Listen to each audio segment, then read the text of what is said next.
Hello everyone, this is Gary from Big Spud, and it's getting to that time of year, autumn. Nights are drawing in, starts to get a little bit nippier in the mornings, still lovely and crisp and sunny outside, but this does mean one of my favourite things is coming into season, the apple.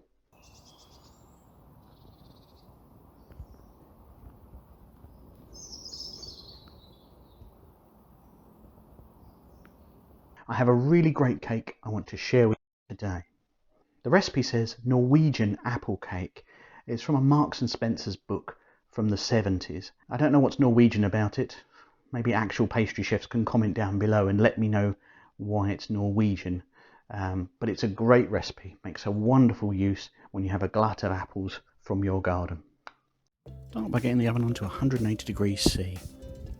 You're going to need 2 eggs, some flour, baking powder, butter, sugar,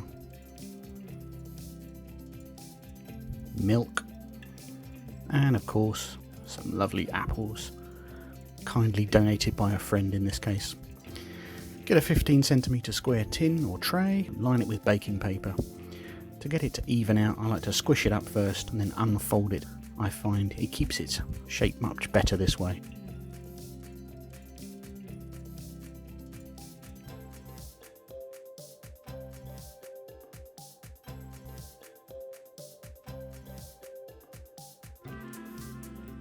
Now prepare the batter.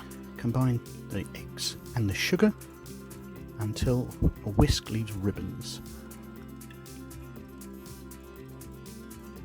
Now bring milk and butter together to a boil. Full recipe description and ingredients and quantities are in the description below. Pour in the boiling milk to the eggs and sugar, whisking all the time so the eggs don't scramble. Dip in flour, baking powder and a pinch of salt, and fold in nicely so that everything combines gently.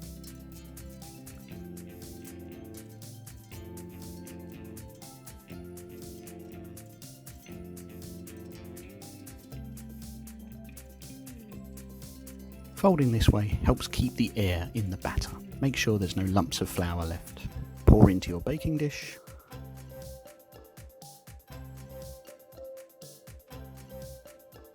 And then get to work on the apple. Peel, core and slice the apples and layer on top of the cake. The batter's very airy, so it will prop the apples up, but they will gently soak into the batter as it cooks.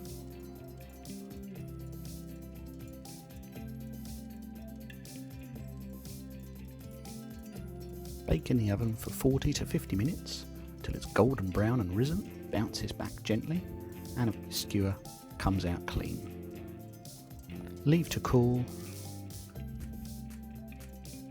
slice into portions and serve.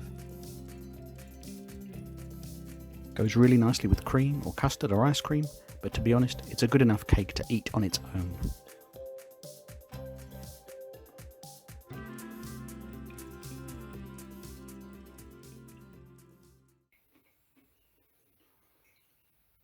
It really is a celebration of the apples. Keeps the sharpness, the acidity, the tartness, still a bit of crunch in there.